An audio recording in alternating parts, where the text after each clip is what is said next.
How's it going, guys? Welcome back to Synch Owners. I'm Matt, and today we're going to be talking about the 250 watt and the 750 watt Synch Super Monkey. We're going to cover things like top speed, specs, hardware, just everything that you sort of might need to know between both bikes.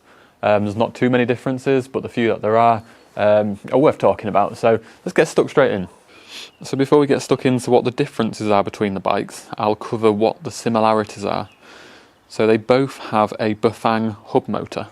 Albeit one of them is a 750 watt and the other's a 250 watt, but they both work in the exact same way.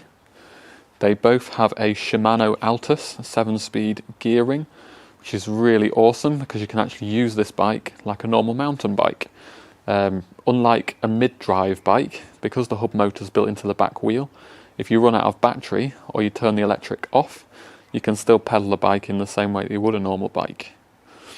They both have Kenda 204 wheels. What 204 means is basically they are 20 inch by 4 inch, which gives great ground coverage for both on-road and off-road. They both share the same LCD display, and yeah, realistically, to look at both bikes, you just wouldn't be able to tell the difference. Both of these bikes have been spec'd with the headlight and mudguard options, which I absolutely love. I'd highly recommend it, just because the headlight is nice and bright and it'll keep you visible at night whilst also lighting up the road ahead of you. And the mudguards do work really well to keep some of the spray down and out of the way. So all of the Super Monkey bikes come with Shimano gears. Typically they will arrive with a 7-speed twist shift. That's not to say it won't come with a trigger shift instead. This is all down to stock. As with everywhere at the moment, especially in 2021, there's a shortage supply worldwide for bike components with the extra demand because of the pandemic. So it could come with twist or it could come with trigger. Either way, they both operate in the same way and it will not affect the ride. So now we've covered the similarities between both bikes, let's talk about the differences. So let's get stuck straight on the 250 watt Super Monkey. I'll summarise both bikes at the end of this video, but for now I'll talk you through the specs on the 250. So the 250 watt bike is powered by a 36 volt 13 amp hour battery, which drives the top speed up to around 15.5 mile an hour. 15.5 mile an hour really is the top speed for this bike because it has to fall in line with the UK road laws, as this is a street legal model.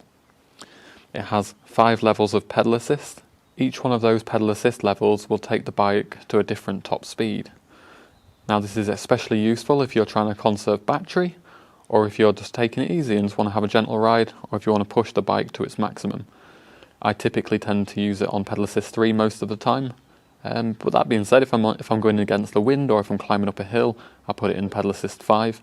Okay, so moving on to braking, the 250 watt model is fitted with Tektro Aries brakes, which are mechanical.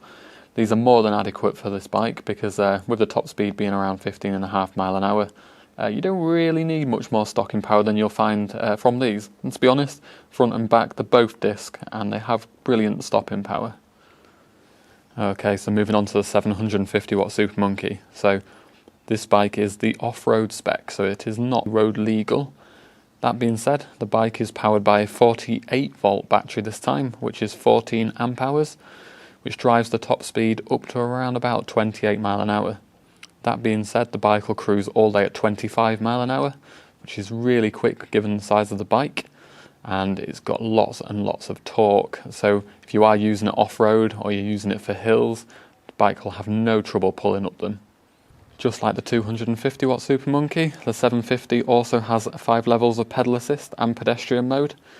Each one of those pedal assist levels will take you to a different top speed, just like before. The 750 also has a range of between 25 to 40 miles depending on conditions, but more often than not you're probably going to be riding the bike quite hard off-road, so I would expect to get somewhere in the region of 25 to 30 miles from a charge.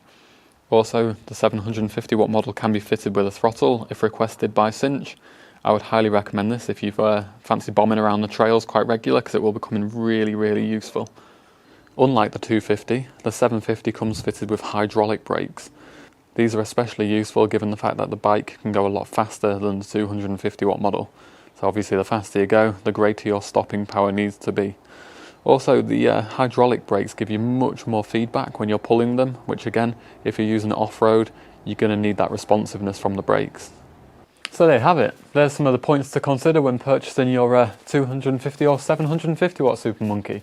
So just to summarise, the 250 watt bike is capable of 15.5 miles an hour to fall in line with UK laws. It's got a 36 volt battery and it has mechanical brakes.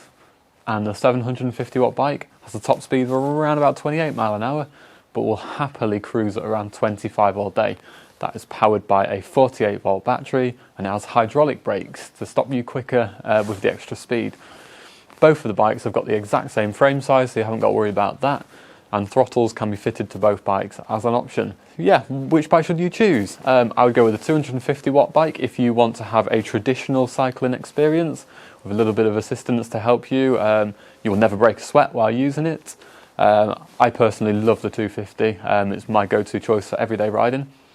The 750 watt bike, you should choose that one if you want more speed, more torque, and more speed and fun off-road, really. I don't typically tend to ride off-road too often, but when I do, that bike is always going to be my choice. But yeah, hope this video has been helpful to you. If you want to know any more information, then leave it in the comments below. Yeah, awesome. Thanks guys. See you soon.